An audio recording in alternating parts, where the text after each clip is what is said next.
Okay, hello everybody. I am Cynthia Becker, and I am here with the reality series CPS the Horror Stories.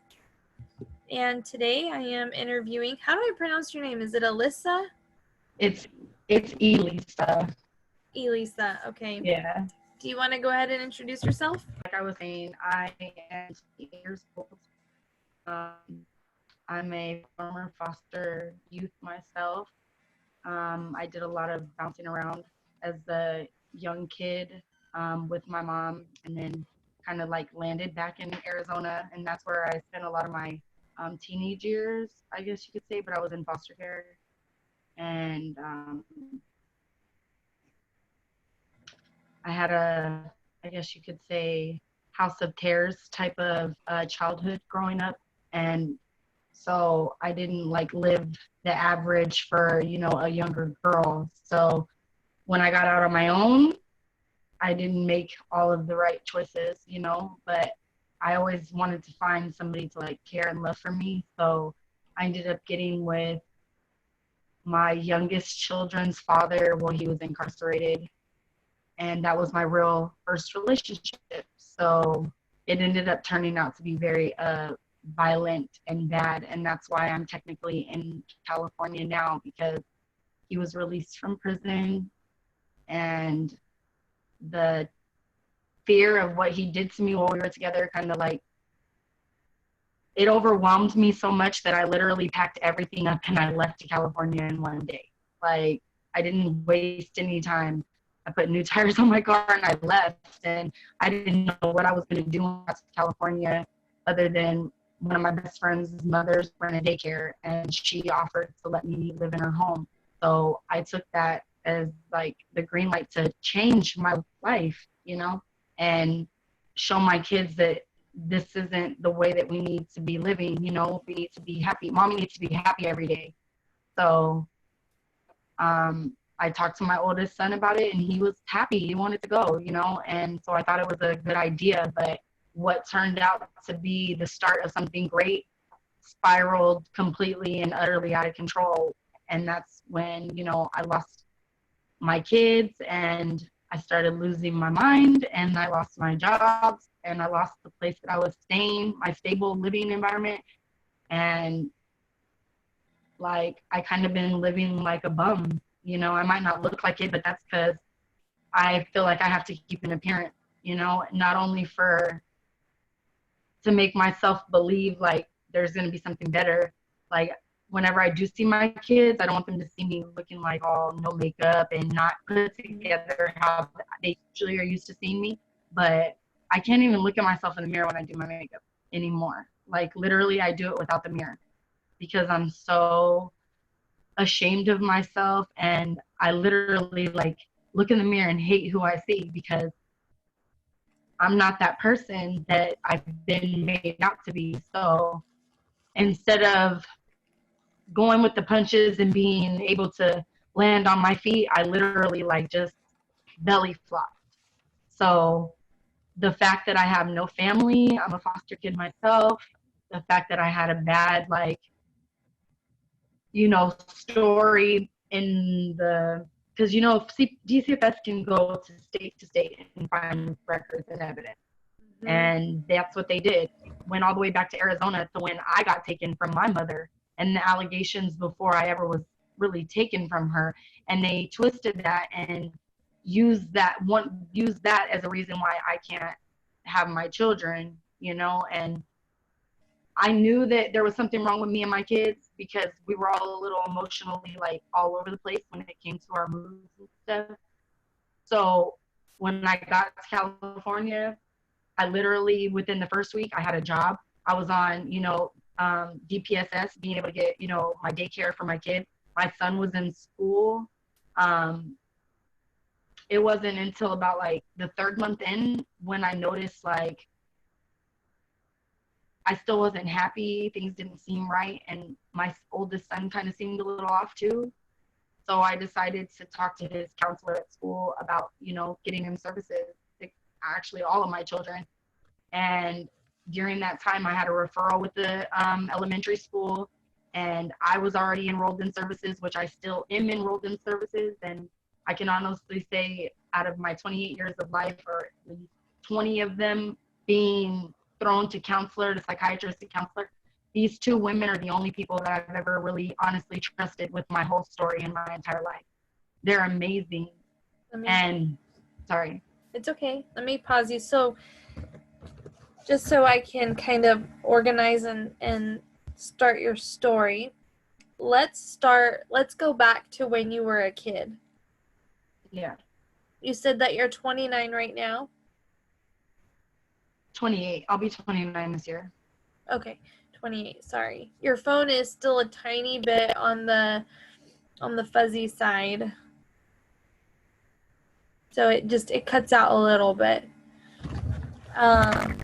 Okay. Say it again. I said I'll speak kind of slow, so then if it like cuts out, at least you can catch. Okay. Do you have a computer maybe?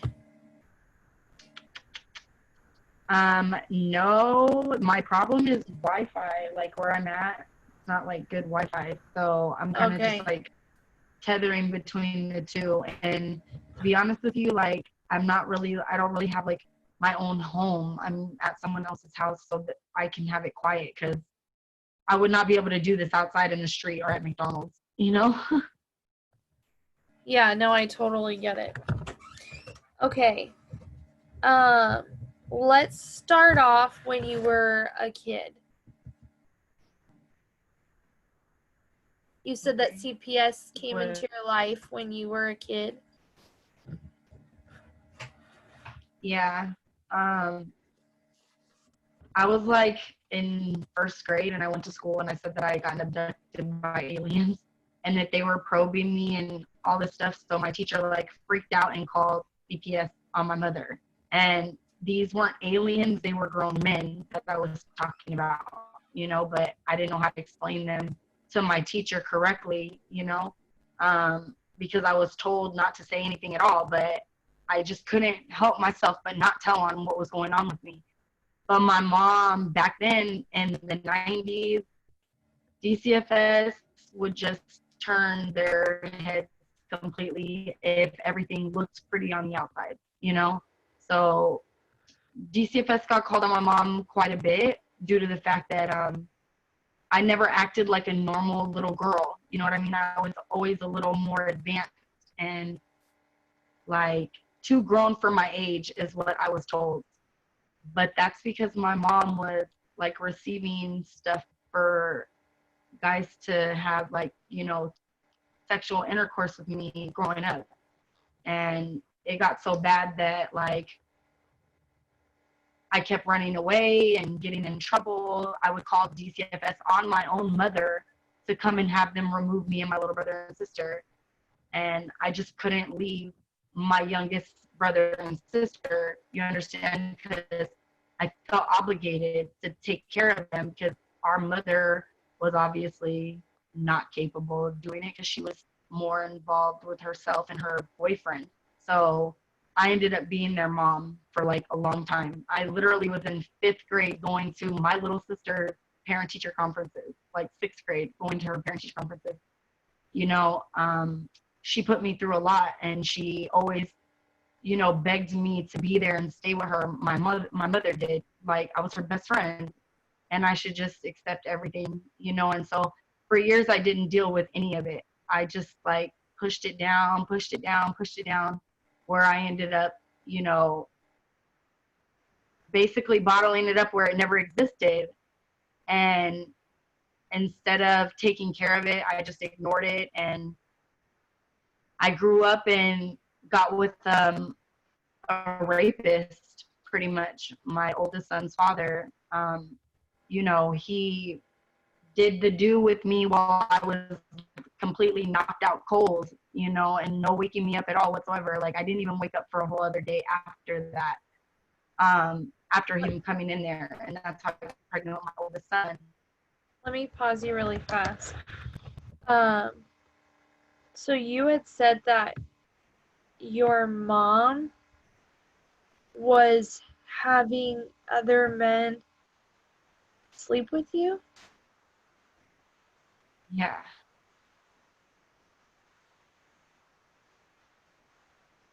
How old were you? Like 2 or 3 when it started. And it wasn't like full on sex when I was that young. It was more like you touch me and I touch you and don't tell anybody, you know. And then I remember when I was like 7, she packed all my bags. She got me really pretty and put makeup on me and told me to make sure that I, you know, just behave like a big girl and that I don't cry and don't embarrass her. And she sent me with this guy for like 2 months. And we lived inside of a hotel, and I didn't go to school. My mom didn't call me. I didn't know what was going on with my little brother and sister. All I know is that I was there for him. And to be honest with you, I can't even remember like how it all ended. I remember us having a barbecue, and we were in the swimming pool, and my mom came like everything was okay, and I just started crying. And I just asked her, "Can I please go with you, Mom, please?" After me not seeing her for like almost 2 months.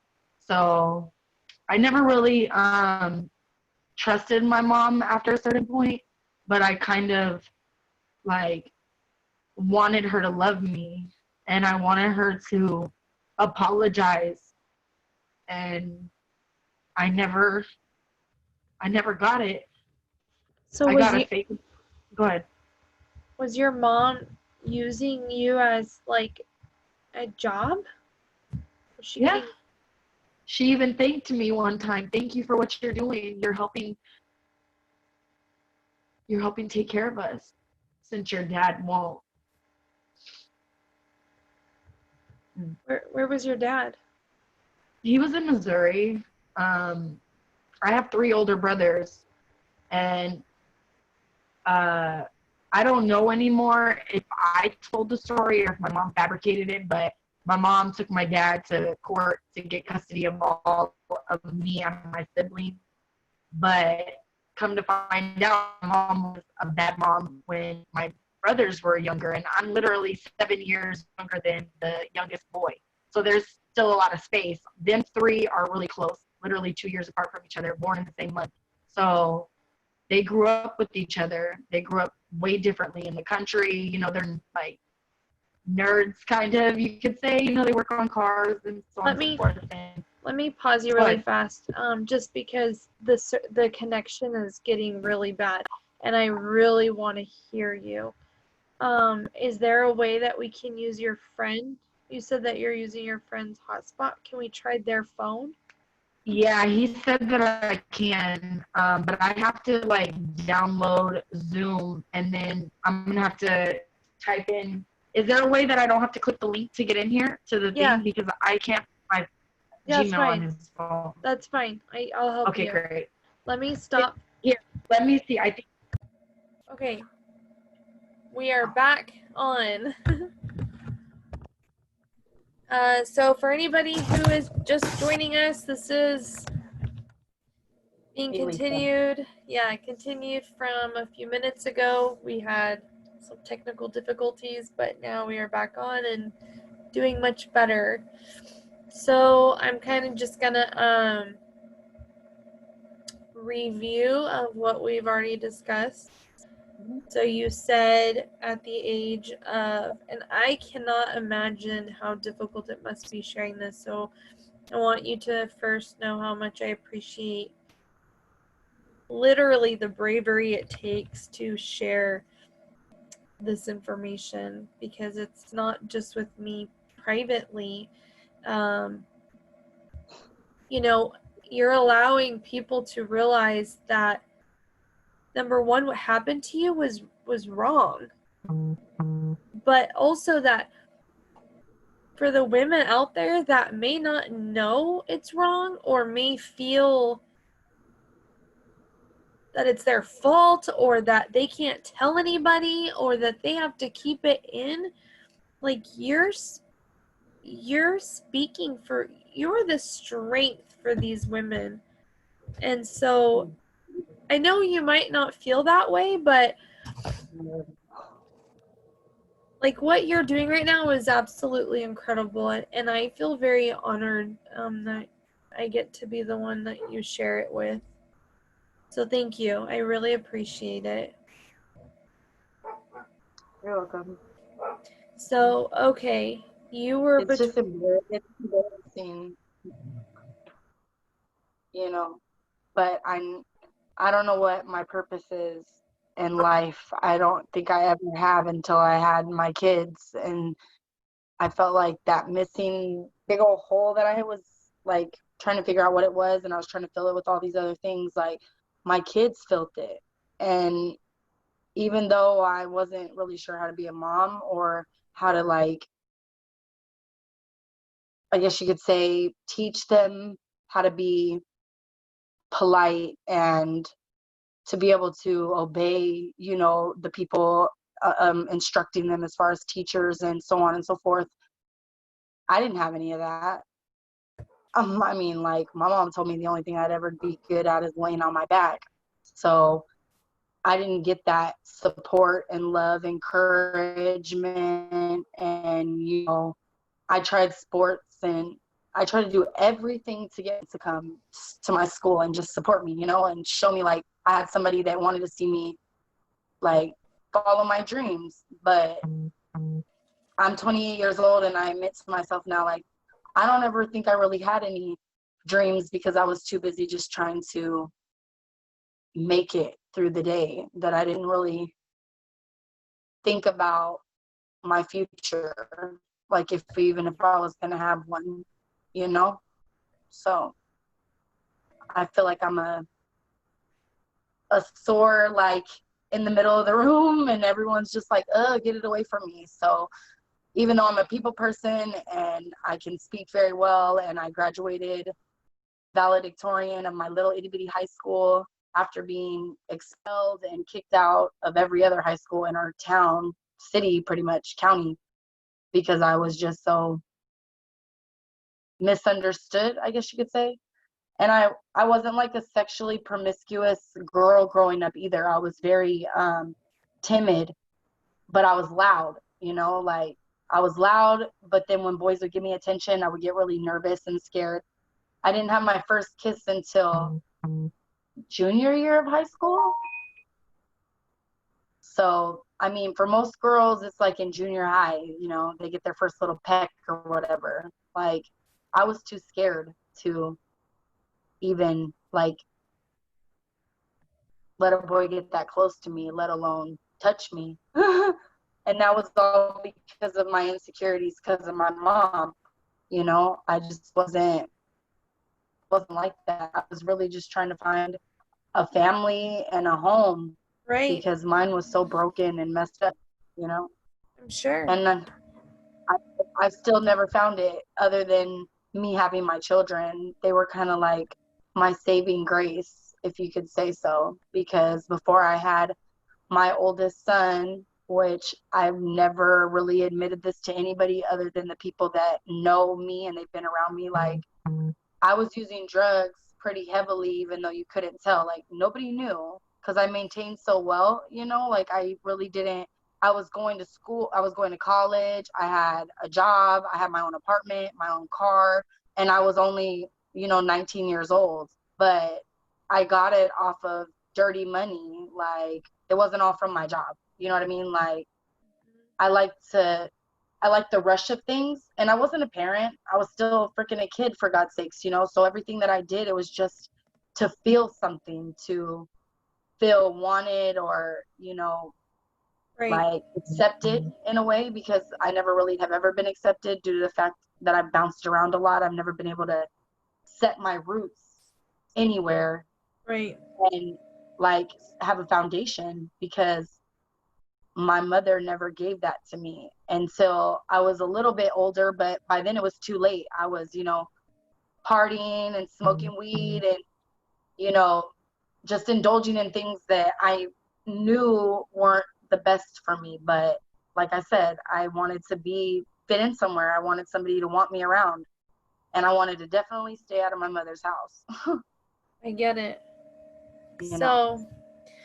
So you were telling me that your mom was using you for an income,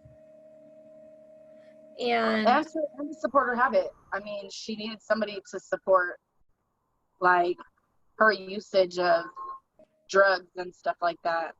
Unfortunately, like at the time I didn't know, and right, I really didn't even realize that all of this stuff happened to me because the therapist when I was in like foster care, he didn't want to listen to me or my story or figure out like what happened to me. He just drugged me up immediately, like put me on lithium. My mom didn't object to it. I gained like almost 100 pounds. I was so overweight. I was so miserable. I was living in a disciplined type of environment in a group home for girls that like get in trouble. But I wasn't there because I was getting in trouble. I was there because I kept calling the police and DCFS on my mom and her boyfriend. I was 14.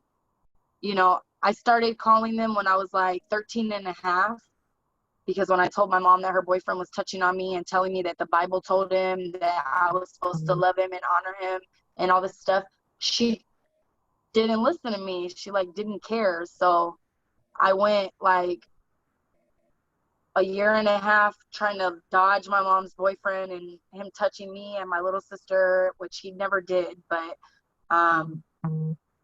it got bad and she chose him over me, long story short. When I really had evidence that he was touching me, like I wasn't just asleep and maybe dreaming, because that's what she kept telling me, like, but weren't you asleep? Like, don't you think you could have been having a dream? Are you like fantasizing about my boyfriend? Like, are how you old how old is your mother?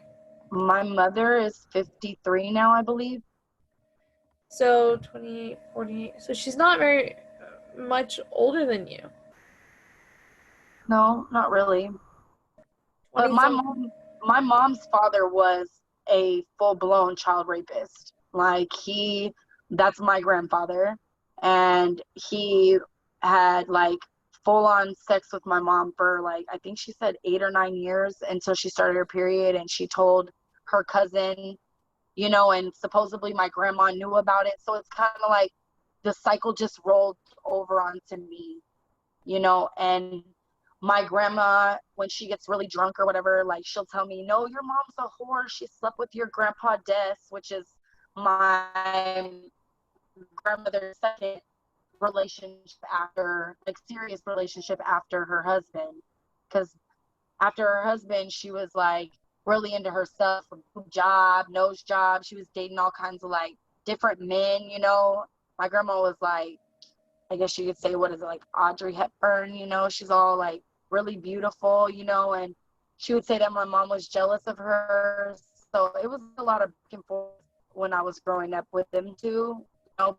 But I tried to stay out of it because I was dealing with my own demons because of her daughter, you know what I mean? So I didn't want to add on her, like, her criticism and her, like, you know, judgment and all of that onto me when I could barely deal with her daughters, you know. So I Right. kind of like just numb myself to everything, and I try to take into consideration my mom's like childhood and so on and so forth. But something inside of me just always told me like that's not an excuse and it doesn't matter. But it wasn't strong enough for me to like speak out, because instead of me speaking out, I just closed it up in a tiny box and like buried it so that I even forgot about it. It took therapy. Oh, go ahead. Your two things. The phone. Do you hear it vibrating? No. Okay. It keeps vibrating. I'm not sure if something is coming through or what, but if you're not hearing it, I know that other people will be able to hear it, but that's okay. It's not that big of a deal. And then I kind of want to hear like a day in your life. So you had said that you did go and tell the teachers in Yeah, I tried first to. grade. Yeah, first grade. And what happened?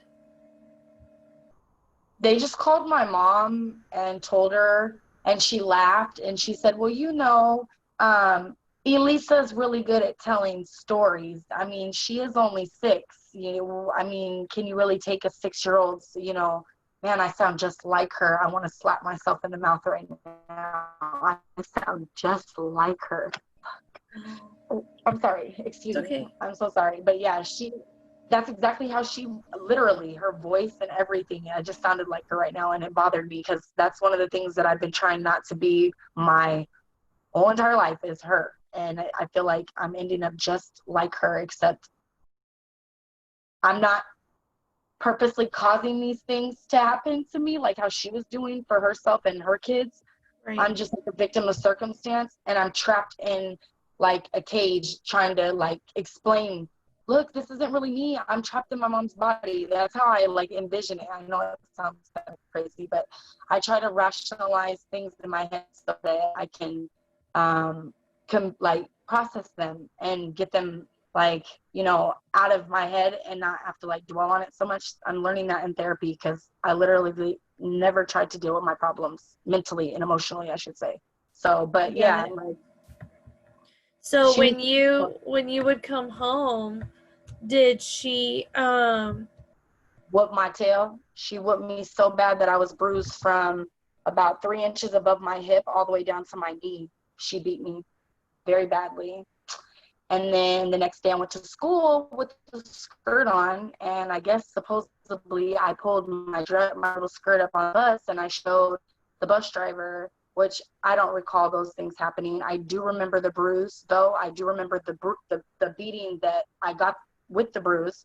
And child services finally came out, and they questioned my mom, and the same exact thing that she told the teacher, she told DCFS. She said that I came home late, told them a big old like drawn out story, and they left, and they never came back.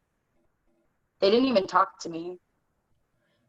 Well, what about the bruises on your butt? Did they even look at it? I mean, they came like 3 weeks after. They didn't even come right away. It's not like they came the next day. So the bruises weren't really visible that much anymore, Plus my mom, she made me soak in the warm water, and then she would like I think she was, maybe trying to get it to go away, but I can't be for certain. I mean, obviously that's what it seems like, but. And what about the person that you showed it to? They didn't press the issue? No. Okay. Isn't that makes me so frustrated. Now, it's kind of like if it's not talked about, then people just kind of leave it alone, or like if you don't see it, then you don't think about it type things. And back in the 90s, like you should understand, the 90s people were just opening up and like letting new things out, like being gay and this and that. And so when somebody said that it's all right, people just took it for what they hear and not really like investigate fully. Right. You understand? So right. At the time, I just thought, I got a butt whooping and blah, blah, blah, blah, blah. I wasn't really understanding fully everything that was like basically laying out the foundation for the rest of my life during this time. So can you kind of give me a short version of a day and how it would work when you were younger? So your mom, you said for 2 months you went with one guy.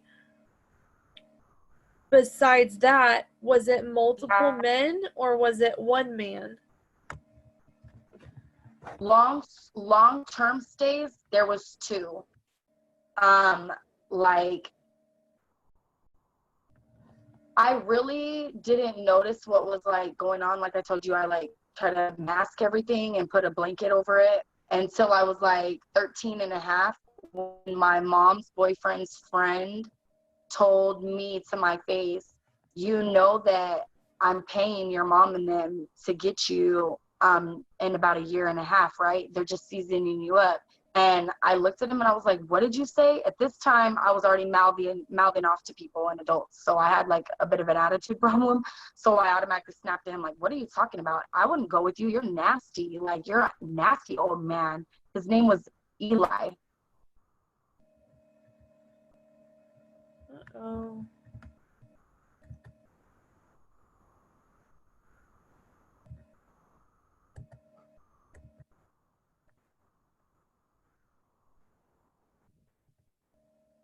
She must have had an incoming call.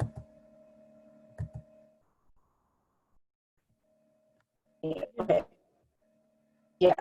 Hang on, you can So like I was saying, hold on. say it again. Hold on. You're cutting out really bad and your video's not on. Okay, hold on. Let me see what's going on. It's just stop video. Your video's on now, but it's cutting out again. Can you hear me? Yes, I can hear you. I told you he has all these games that he plays.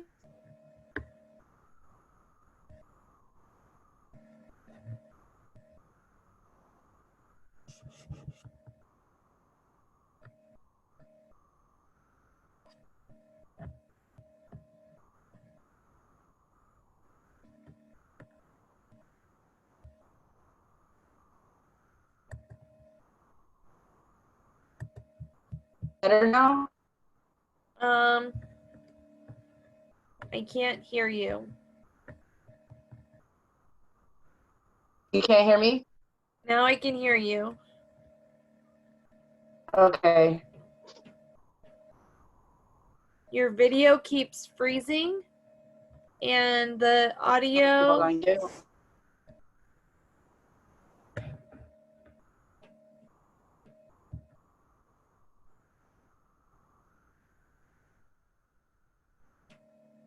Is it freezing still?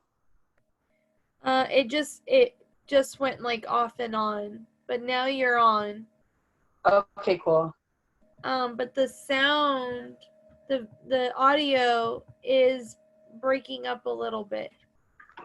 Okay, I know what I'm gonna do. It's crazy because my hotspots actually works like 10 times better than the actual service itself. So I'm just gonna connect him to my hotspot so that I have extra 5G or whatever. It's turning on right now. Let me see. Boom. Yeah, because I didn't really hear anything you just said. Okay.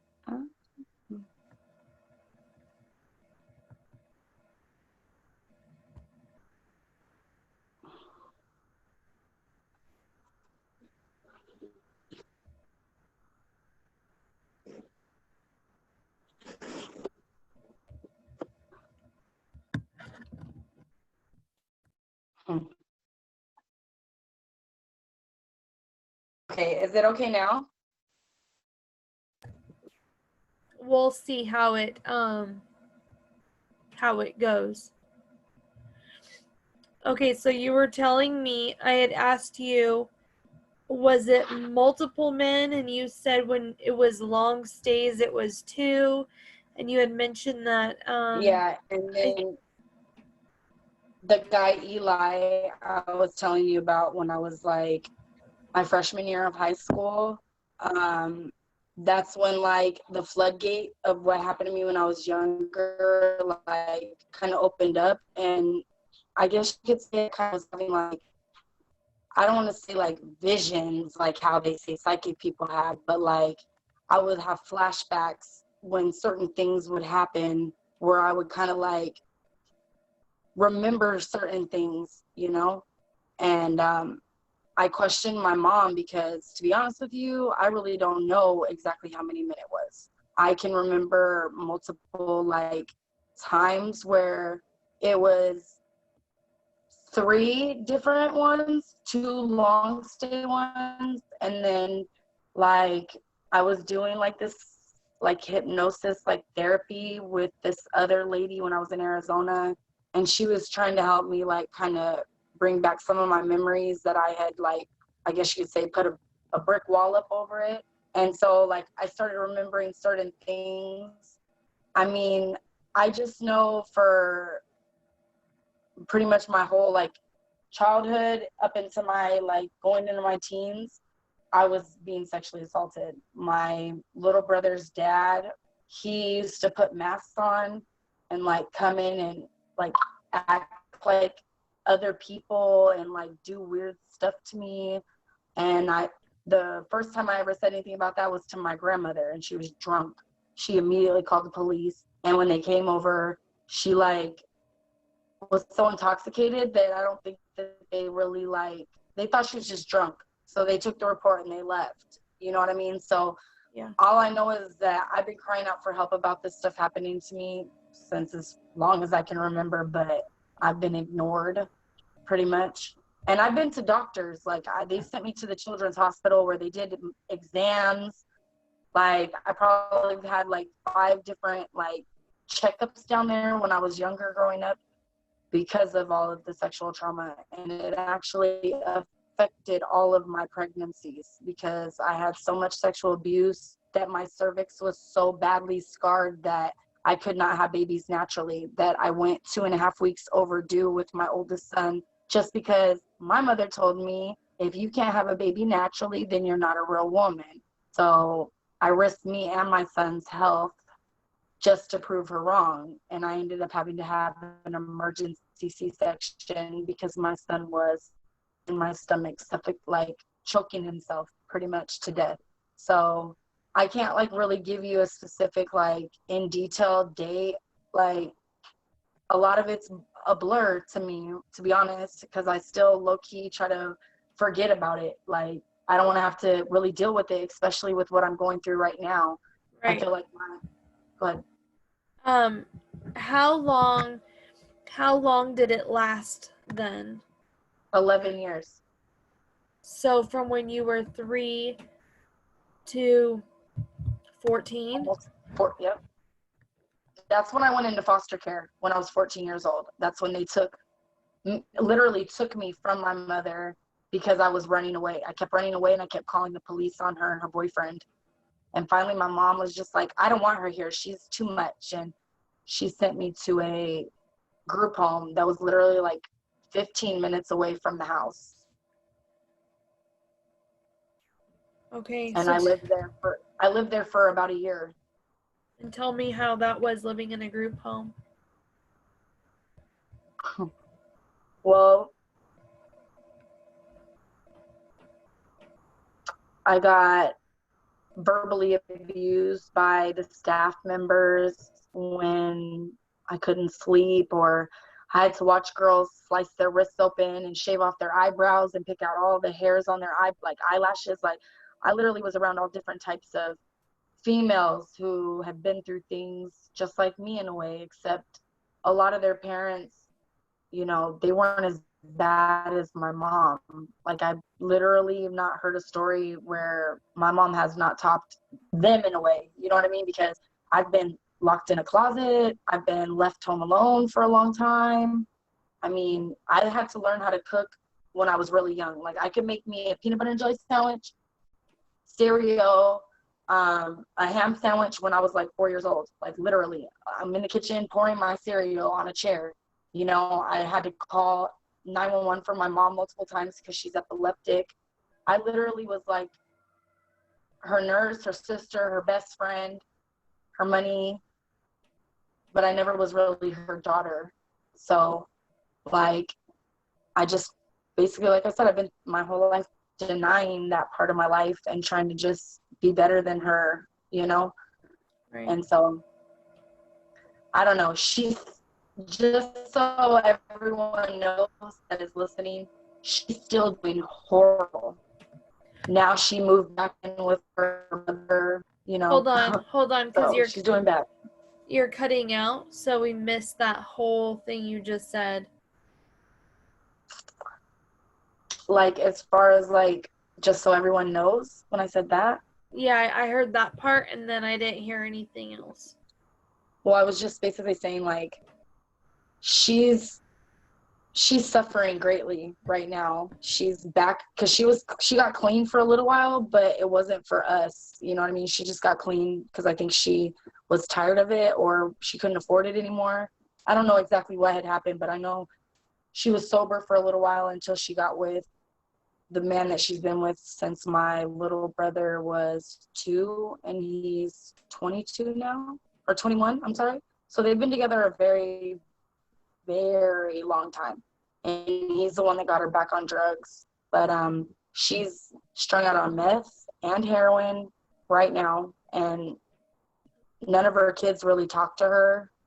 I mean, She makes attempts to reach out to me on Facebook every now and then, but I just got a message from my sibling, my sister, who is here in California as well, that my mother got beat very badly by a man that lives in the same house as she does, over supposedly my little brother stealing something. I don't really know the full story. I think my youngest sibling might be using drugs too now. I'm not too sure, but because I promised my therapist that I would literally close the door on Arizona and my family there, because they just caused me way too much stress. Like, I was so busy trying to fix them so that we could be a happy family. You know what I mean? Like, if you just change this, like, we could all be together for Christmas. Like, I literally like would have to pull teeth from them to get them together for like any holidays, anything. Like, I'm the one that always planned everything, and every time I got denied or rejected, I tried to sweep it under the rug like it didn't matter, but it literally was tacking on everything that I'm literally getting flooded with right now.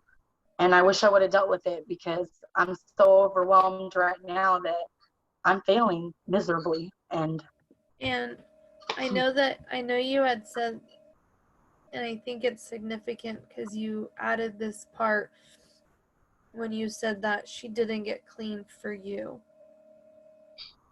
No. I mean, sounds like that's a hurtful thing.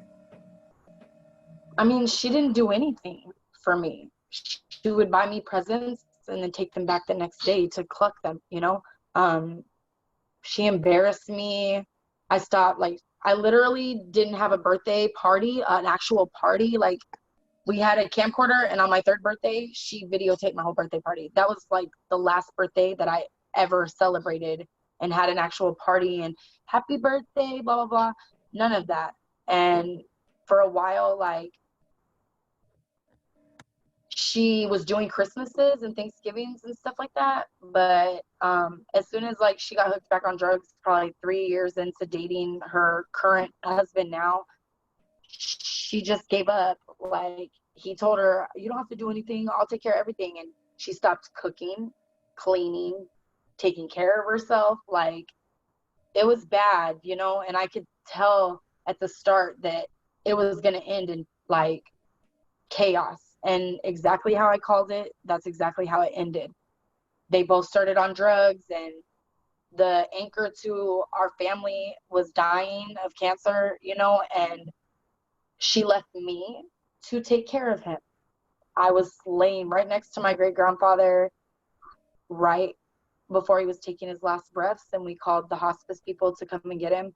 And she blames me for him dying. And, you know, she literally admitted, after our great grandfather passed away and we lost our house, she moved to Arizona City and she started drinking like so bad.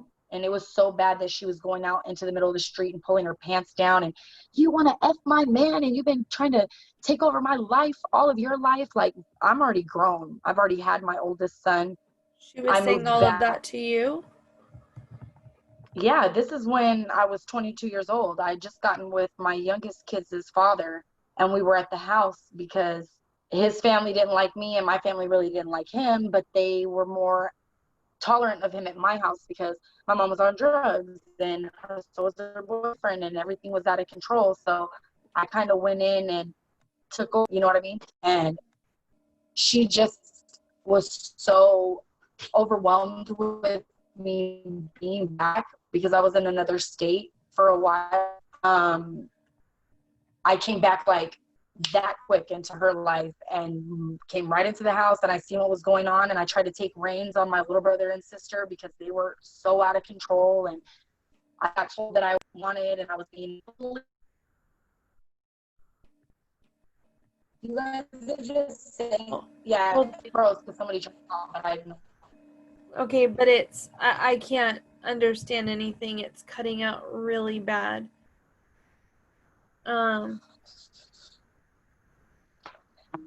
This is probably your worst interview ever. I'm so sorry. Don't apologize. Don't apologize. I'm just trying to think of what where's the internet box? Oh my goodness, I just want to shut all this crap off. You know what? I don't even know, and I don't know where he's at. So I have to like wait for him to come back. That's why I thought hooking up my Wi-Fi would do better, but obviously it's not doing that great. Because if we can find where his his internet box is, maybe the closer you get to it, the better it would be. I really think it's just all of his notifications coming in, like literally it's like one message after another. That's why I wanted to use my phone, but I know that the service was even crappier on there. But is it okay now? It's okay. It's okay. There's so much important stuff that you're saying. I want to be able to hear it.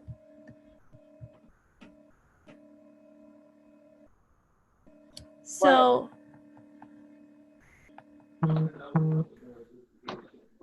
yeah, I know. I don't know how to shut your off, and that's what I'm trying to do. yeah, see, like right now, Negative. I don't know if you're talking to me or him, but none of it's clear. I'm telling him that I was trying to like shut it. Play on this. Where you left off on, you went into the group home and you were there for about a year, I think you said. Where did you go next? And what actually happened to cause CPS to take you at that time? Because I was being like a bad juvenile, I guess you could say. And because I had been on, like, I went on a high-speed chase and I was drinking and, you know, just, I was, I guess you could say, like, calling out for attention or, you know, screaming help in a different way. And so my mom had enough of it, and DCFS had came out like so many times and would leave empty-handed that she finally just said, she's the problem, she's got to go. So when I went to the group home, she signed over her rights. Got it. Temporarily. Okay. And she let them put me on like 5 different medications. They said that I was suffering from all these different like mental health issues. Like I was multiple personality. I had manic bipolar. Like it wasn't schizophrenia, but it's something like schizophrenia, except I just hallucinate. But none of that is true. I started talking to myself after I took the medication for a long time. And I was telling them like the medicine is good, like I don't know what's going on with me, you know. And so I started not taking it, and I got put on like zeros at the group home, which they didn't let me shave. I couldn't watch TV. I had a bedtime at 7. I couldn't use the phone to call anybody. I got escorted to and from the bus stop. Like I literally was on punishment for 5 months that I was in the group home. So I got really depressed, and I kind of was like reclusive in a way. And one of the staff there was trying to like let boys come over and see us. And then there was another guy staff that was trying to sleep with me and was sleeping with one of the other girls. And I couldn't take it anymore. I kept running away. And eventually, like, they tried to move me to a foster home. And at the foster home, I was sexually abused by the woman's husband. His name is Ron, who's now deceased. Him and his wife were from New York, and I was their only foster kid. And their son had a liking to me because being 15, but I was already 16 years old. So, you know, I was more womanly, you know, and her son was like 21 or something like that. And so he had an eye for me, and he kind of made me like nervous a little bit. So I started selling weed at school, and during that time, they got another foster girl who was a girl that was in the group home with me, and she was nuts. And so she told them that I forced her to sell drugs and all this stuff, which I never did. I don't even know how she got weed, because it was just weed. It wasn't like bad drugs, you know what I mean? And so they called the police on me, and they kicked me out, and I had to go to a shelter, and I stayed in a shelter for like 4 or 5 days. And the shelter was probably the best place that I'd been out of all of the places, literally. Like, that was like heaven for me. You know what I mean? I could use the phone whenever I wanted. I could watch TV. I could go in the kitchen and cook for myself. I had a lot more like, you know, freedom, but it was only me and 2 other kids, you know, so it wasn't that big of a deal. But the fun really started when I went back to the same town as my mother, literally. I was living and going to school and all of that in the same exact town as my mom and my little brother and sister, but I could not see them or talk to them or any of that. And my foster parents turned out to be these pastors that I went to church when I was living with my mother. I would go to their church because it was at the high school, and that was a chance for me to get all pretty and go flirt with the boys and hang out with all the girls, you know, even though I wasn't like, you know, like cool with them touching me. I just wanted to be looked at like, oh, she's pretty, you know. And mind you, I'd already been away from my mom. I'm going on being a junior in high school already. And my foster father was the pastor of the church, and he was the most deceitful and manipulative man that I came across in a very, very long time. He made us feel wanted and loved, but when we got behind closed doors, we were retarded, and that's why our parents didn't love us. And, you know, like, he would just say some of the most awfulest things. And a couple of the girls, including one of his own daughters, ended up being promiscuous with each other in the house. And he flipped his lid, literally, and kicked a bunch of the girls out that were still in foster care. Like, they were like wards of the state, and he kicked them out into the street, didn't call social workers, nothing.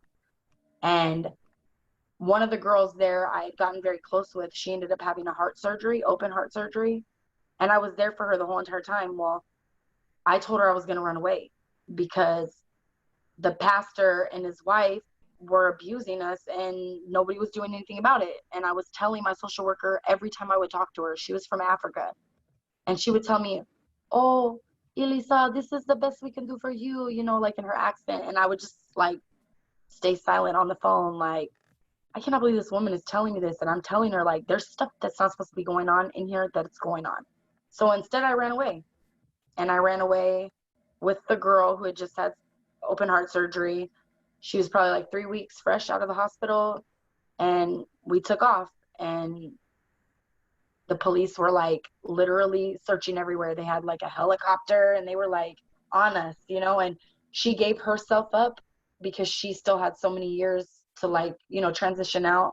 And I was already going to be 17. So she's like, you just stay hiding and I'll go give myself up. You know, I still need to see the doctor and everything like that. And I never knew what happened to her after that day because I went to a whole nother state. I left Arizona and got on a Greyhound and went to Missouri, where my dad and my brothers were. And I was sexually assaulted on the trip to freaking Missouri, at the Greyhound station in Flagstaff. I couldn't tell anybody. I couldn't call anybody. I was a felony. Hold on. Hold on.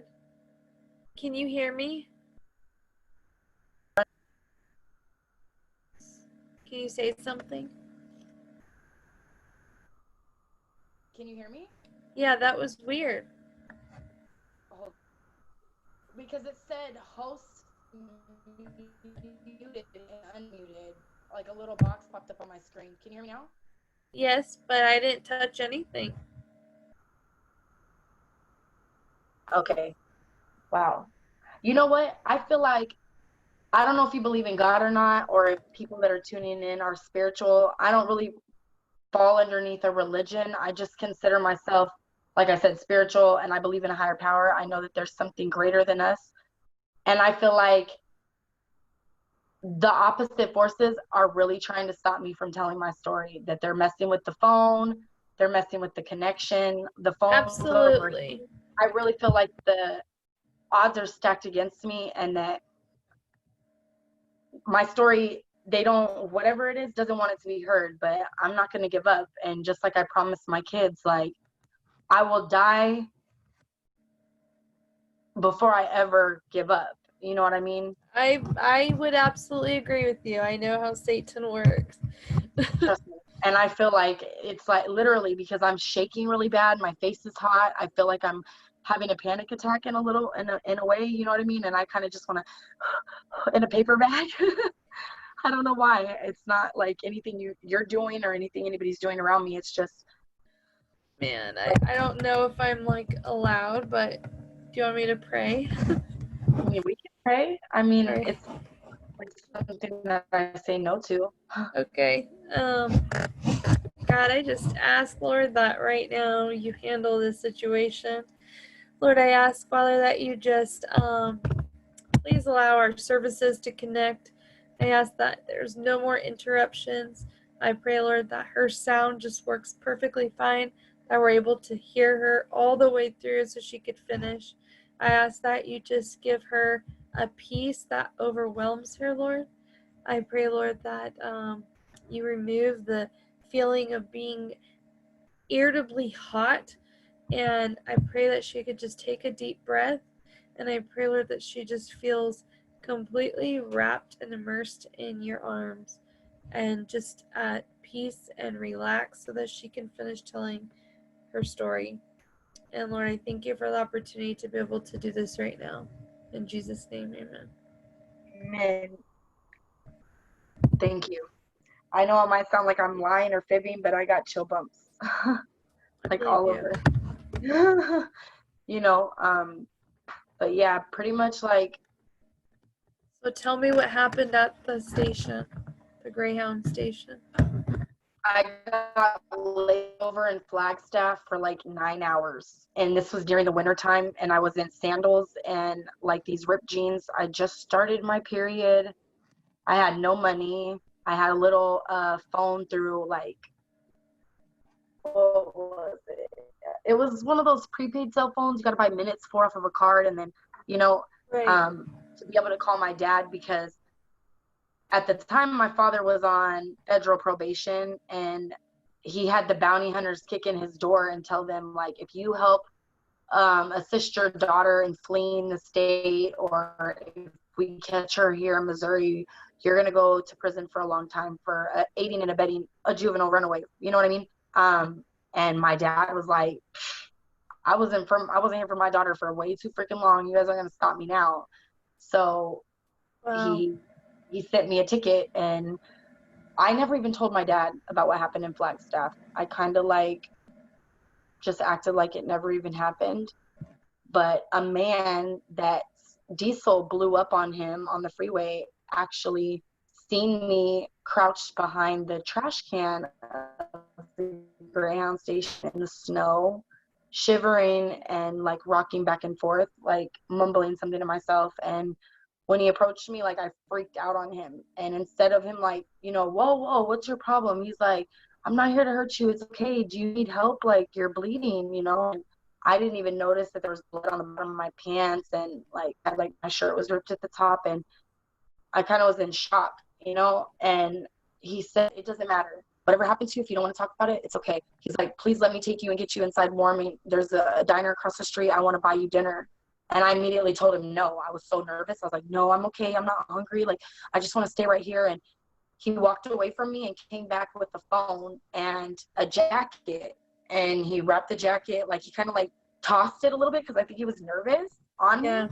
Yeah. And he was like, I'm sorry.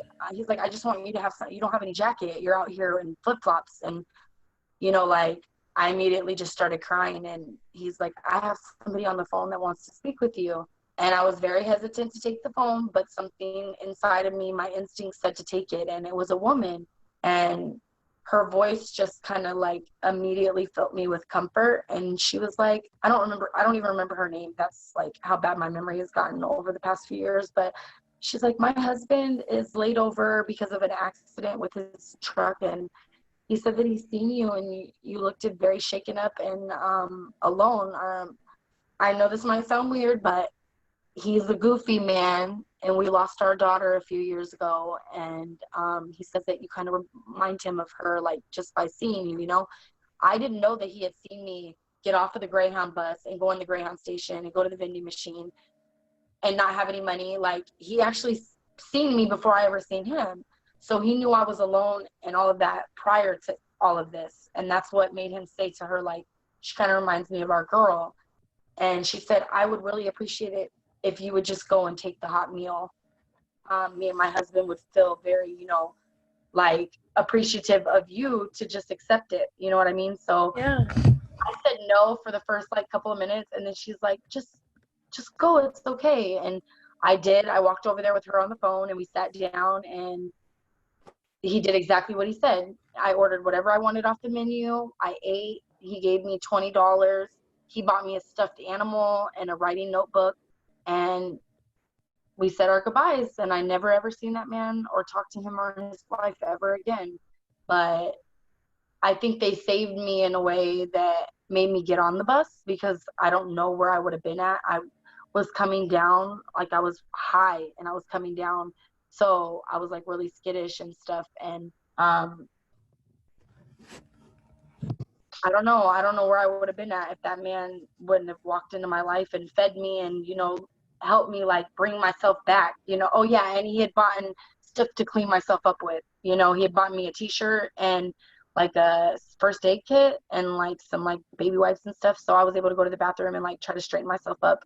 And the rest of the trip was pretty like easy, you know what I mean? I kind of stayed towards the front of the bus so I could get off quicker at the stops, you know. And when I made it to my dad and my brother, like, my dad didn't even recognize me. That's how bad it was. Like, I gained so much weight, and I just was like, I looked like a real bum, you know. My clothes were all kind of like dirty from being like rolled around in the snow in Flagstaff.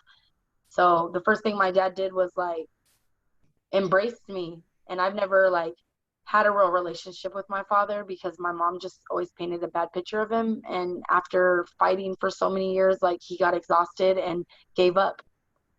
Now, did you say that there was something bad that had happened on the train? I mean, on the bus? I thought, okay, No, so everything was good. After okay, Flagstaff, after the guy put me back on the bus, everything went smooth. And I finally made it to Springfield, Missouri, where my dad and one of my brothers picked me up. And it was okay. like below. Yeah. For some reason, I had thought you said you were attacked or something. Yeah, at the Greyhound station in Flagstaff. Okay, by this man. I didn't hear that part. Can you?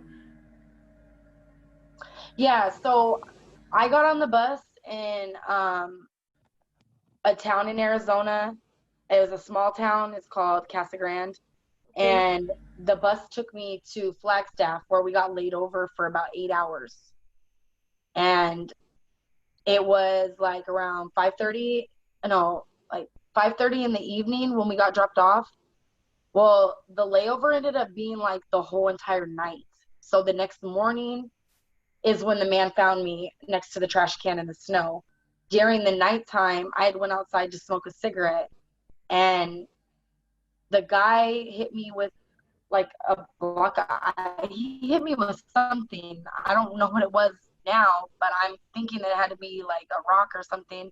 And I remember falling, and like my face got like a scrape from the asphalt, and he like banged my head with my, like, he grabbed my hair and he banged my head into the floor, and he told me not to scream. He did what he did. He stood up and he peed next to me, but it was pretty much like on me, and he walked away. And instead of me getting up and going to get help, I just curled up by the trash can, and I stayed there pretty much the whole entire rest of the night until that guy found me. So Now I can see why you were shooken up even more so. Yeah, especially because if I would have told the police, all they were going to do was send me back to foster care, and I was being abused. It's not out of the country or any weird like numbers. It's like scam likely calling. That's what it is. It's probably from one of those things that you filled out and they're calling your phone. I'm sorry.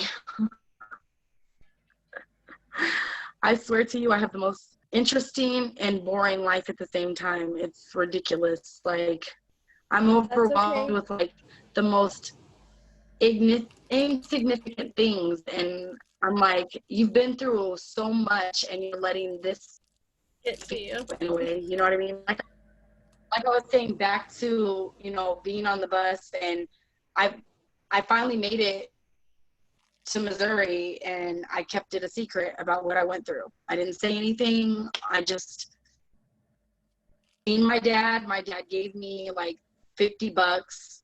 My brother took me to one of their like party houses, and for about 8.5 months, I partied my little tushy off. And with my big brothers, we played Guitar Hero, we got drunk, we experimented with different drugs. We just, you know, and I felt accepted and wanted by my big brothers, which I never had, you know what I mean? So it was exciting for me, even though majority of the time I was waking up in my own vomit because I wasn't like the big girls and could hang, you know.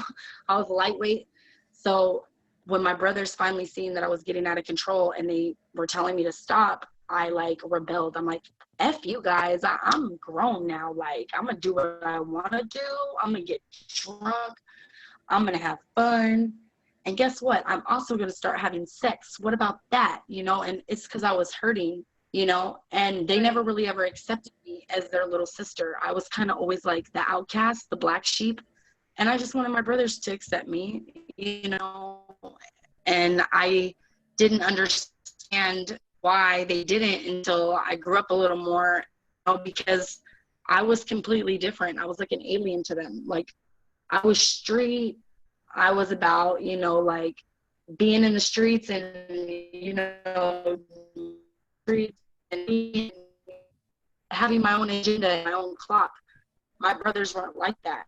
They had structure because of my dad, even though he wasn't the best parent. I must say he wasn't, because his tactics were kind of extreme. The way that society is now, the way kids are, I think my dad's way of punishment was like the best, and everybody should be that way. How old are your brothers? Or how much older are they than you? Ooh, my oldest brother is 37, 38. And then the one underneath him, which I call my twin, his name is Michael. My brother's 36. Yeah, so it's 38, 36, and 34. Now, really fast, and then I want to get into CPS in your life now. Yeah, of course. How and why was your dad able to take your brothers but not you? Everybody asks the same question. In Missouri, just like Arizona, it is a mother's state, meaning they fight for the rights of the mothers. And because I was a little girl at the time, and there were allegations of my dad sexually abusing me and one of my brothers, which was never substantiated, but my mom is a drama queen, so she convinced these judges of all of these things, and they agreed to send me with my mom and my brother's dad because I was a little girl and I needed a mommy, and my brothers needed a dad. So the judge at the time felt that that was the best split, and that's how it happened from there, you know, like.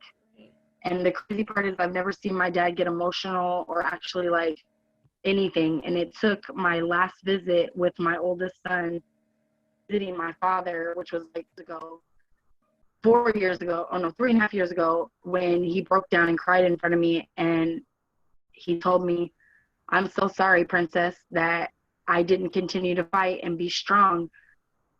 I literally am part of the reason why you got abused and tortured for all of your like childhood." And I feel ashamed. Like, I don't even think you should call me dad, you know, like. And I started to cry, you know, because that's all I ever wanted, was for somebody out of my family to accept me and love me and not use me for financial gain or whatever the heck they wanted to.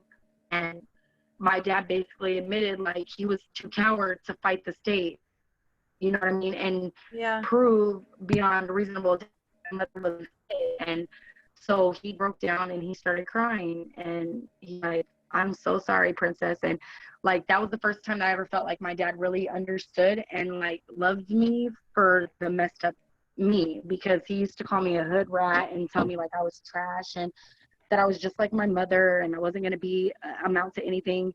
And that's because, I mean, I mirrored her in a way and he couldn't stand her. So he kind of like was taking it out on me, because like literally during a couple parts of me growing up, I went to live with him. I begged to go live with him because I was being abused. And my mom filled my head with all these crazy things that she ended up getting my dad thrown in prison. And I ended up right back out there with her, you know what I mean, and being tortured. And my dad and one of my brothers held a grudge against me for a very, very long time. So my dad was like, I didn't realize that you were being abused the way you were being abused, because I never told him anything. And I didn't tell him until I found out I was pregnant with my son when I had gotten raped, and I explained to him over the phone. And he was mad. He was like, you should have called me. I would have paid for the abortion. And I was like, I was embarrassed. Like, I was raped, Dad. And he told me, he was like, well, I just want you to know that just because you decided to keep it a secret, he's going to be the biggest blessing you ever had in your life. And I want you to, you know, like cherish that. And I like blew him off because I didn't want my son. I was in denial of being pregnant. Like, I literally was trying everything. I was drinking like this weird corn syrup stuff to try to like miscarry with my baby. And because I was in fear. I was told I would never have kids, for one. And then for two, I was on birth control, so I didn't realize how I gotten pregnant. And I don't even remember the time that I was having sex to get pregnant. So all of that was like in a big fluster to me. And then my fourth biggest fear was, I'm going to screw it up, because I'm a screw up. I'm a nothing. I'm worthless. No one's ever loved me before. So how can this little itty bitty baby, like mine, like, I don't know what I'm going to do. You know, I literally was freaking out. And after, you know, oh shit. What is wrong with this phone? Okay. Oh. Okay, but literally after my great grandfather passed away, I decided that I was going to take care of myself and take my prenatals, because I was like almost 6 months before I started taking my prenatals, and like eating right, and you know, not smoking cigarettes, and not like, you know, drinking. And because I felt that if my baby came out with something wrong with him, I could give him up for adoption and not feel guilty, because like if my baby has spina bifida or autism or whatever, I can't take care of it. I'm too young. I don't know what to do. So it was an excuse for me to give up my son. And you want to know what? God slapped me right in my face. That little boy was the most beautiful thing that I'd ever seen. And I couldn't even believe, like, he came out of me. Like, I was so high on the anesthesia, you know, and they had to rush me into emergency surgery. So I wasn't able to be awake. I woke up a couple hours afterwards. So I woke up, I was like, where am I? You know, and the nurse was like, you're in the hospital, hon.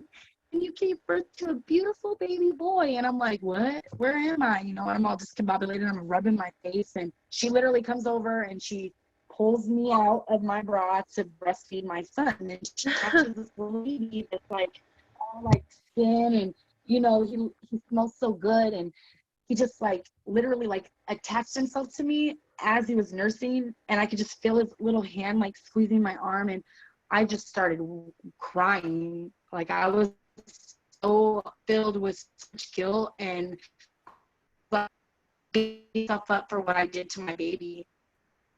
But like, I felt complete and total, like, serene just holding my baby right there and knowing like I can change my history just with him. And I named him Tyree Eli Aaron after my great-grandfather, who told me that I would have a little, he was going to have someone to protect me, you know? And I because he was, go ahead. Okay. Really fast. Number one, your camera is frozen on you.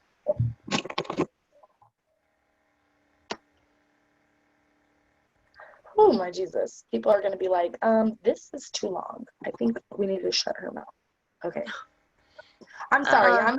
I'm one of the most negativist people that I know. And everyone tells me that on a daily basis. They're like, why are you so negative? No, you're okay. And I'm like, anyways, so real fast, couple questions. Number one, you had said that the first baby was a product of being raped. Yeah. Was that from when you went to go see your dad, or another? No, that was in Arizona. I actually was conned by my oldest son's dad. Mind you, I still had not been sexually active. I had not had a real boyfriend ever. And I had just gotten released from foster care because I had overdosed twice on heroin. And they did not, I was in Missouri on the run still, mind you, because it had almost been a year that I was on the run. So I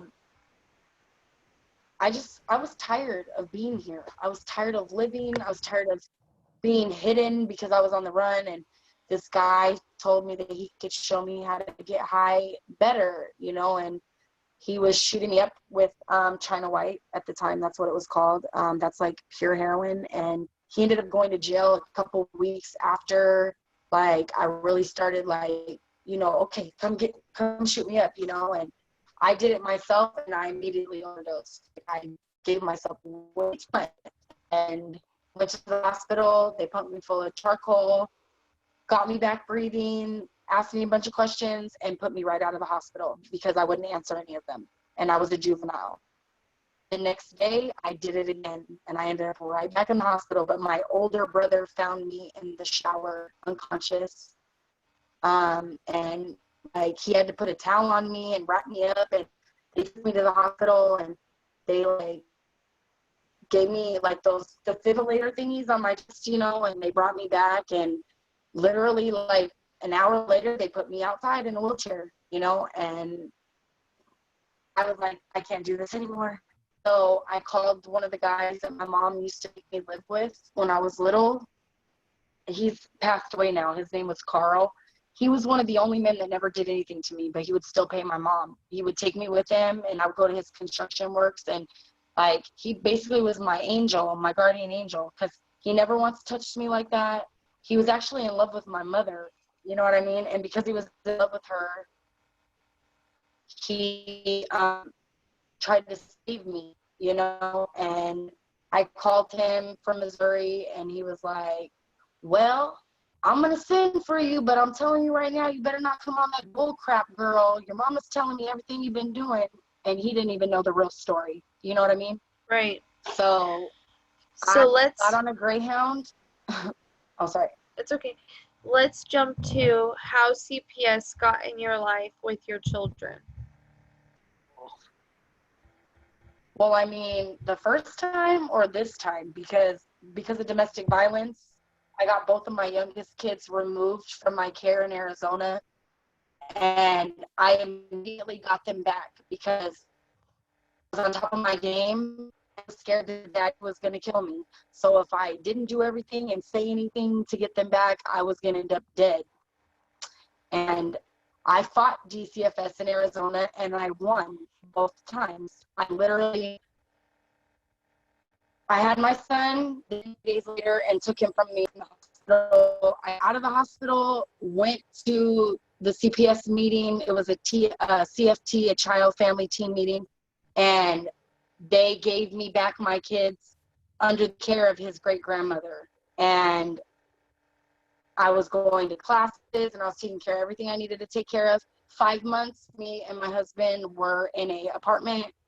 He was working a full-time job. They gave me back my son, and that's when the abuse like was unbelievable. And then like not even 9 months later, I found out I was pregnant with my daughter, my beautiful baby girl princess. And So when was the first time CPS got involved? What year? 2014. And who was the one who called? Supposedly because I tested positive for marijuana, that's what they called DCFS on me. Who called? My baby was positive. The hospital, the doctor's office. When you were giving birth? Yeah. A social worker came in like the day after I had my son, and she was asking all these weird questions. I'm so sorry. All these weird questions, and I immediately got defensive with her, and I was like, why are you wanting to know all these things? Like, is there a reason here? She's like, well, I just, I deal with postpartum depression and the blues from mothers just giving birth, and we just want to make sure, da da da da. And then she whispered to me, do you feel safe? And I was like, yeah. Like, what do you mean, do I feel safe? Like, yeah. Right. I'm just making sure. Well, they had already pulled the records of me and my husband's domestic violence stuff. They already knew it before the DCFS workers even made it to the hospital. Now, is this DCFS went to... Hold on, is this your first child? No, my second. My first child was a breeze. I didn't have anything. Like, I got clean off of drugs, and I, got a trailer. I was living by myself. I was working. I was doing really, really good, And then some of my past before my son was born kind of caught up with me, and I was facing like a lot of time in prison. I had like a federal indictment for me and about a whole bunch of other people. And after I ran, when I found out, I ran to another state because I had been sexually assaulted by an officer in the same city. So I felt like they were setting me up. He ended up getting fired, and they came in, they gave me like a cordial apology so that I wouldn't like sue them or whatever. And the DA like into the other case that I was running from, and they found a way to like make it go away. So I decided to come back to Arizona because at the time I was living in Ohio with my oldest child. I was clean. I was doing good. Like, I didn't have any issues whatsoever. And then my husband came calling for me. I want you to be here when I get out of prison and blah, blah, blah. And so I done but packed up everything and went back to Arizona. And that was when the second chapter started. Okay, so when did you meet and get married to your husband? I met my husband when I was 18 years old. His sister was my best friend, and she introduced us, and we started off as pen pals. And we were pen pals from the time I was 18 until he got released from prison in 2013. And that's when I got pregnant with our oldest child together, whose name is King. He's 6. He just turned 6 on this month, the 6th of this month. And he was supposed to be my everything. That was my fairy tale, because I believed everything that he wrote on paper. I acted like a dumb, naive girl, and he told me that we were going to get married and have kids and have the white picket fence. And he gave me everything that he promised, except he included one extra thing he left out. He was going to beat my butt every week. Like the most person in the whole entire world. And hold on, you're cutting out. So I heard everything up to the point when you said he gave you everything, but he added one thing, and then I didn't. Everything cut out after that. He started to abuse me very badly. So he was abusive. Beyond abusive, beyond. I mean, I was living a waking nightmare, and I pretended every day that nothing was going on. And I I was like a Stepford Wife, you know, the Stepford Wives. You're cutting out really bad. I'm like having a very difficult time hearing you. Okay.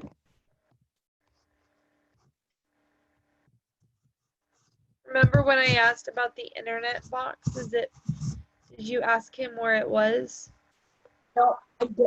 Yeah, and he told me that it's not working or he doesn't have it. I don't really know. Like me and him still have a hard time kind of communicating because he's got a really strong like Polish accent, you know. Okay. So a lot of the times he doesn't understand what I'm saying. Crap.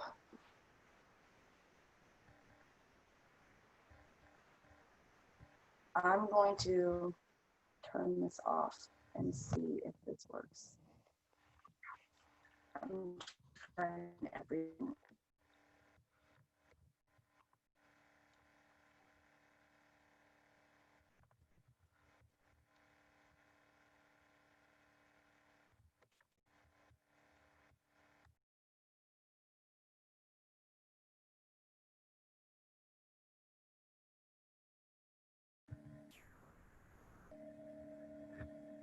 Okay, can you hear me now? Yeah, we'll try this.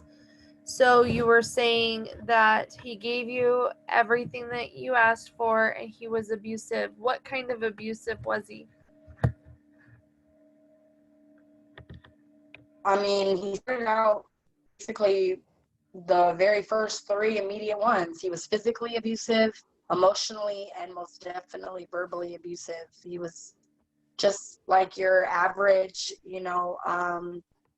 manipulative, you know, like he demeaned me a lot, and he broke me down towards the end of our marriage, like relationship period. He had literally knocked me out in public a few times, chased me into a gas station. He went to a restroom and assaulted me inside of a public restroom. Um, he stabbed me. They were superficial stabs with the knife, but I mean, it's still the whole point that I had my daughter with me. It was in front of his oldest son. His son was screaming at him, "Stop hitting her, Dad," and like, I just went through a lot. Like, I tried to kill us. Is it going out again? A little bit, but uh-oh.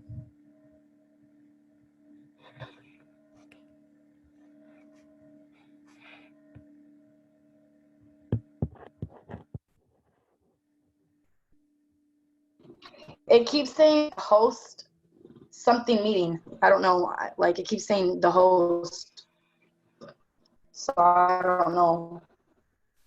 I see a little. I'm not touching anything on my end.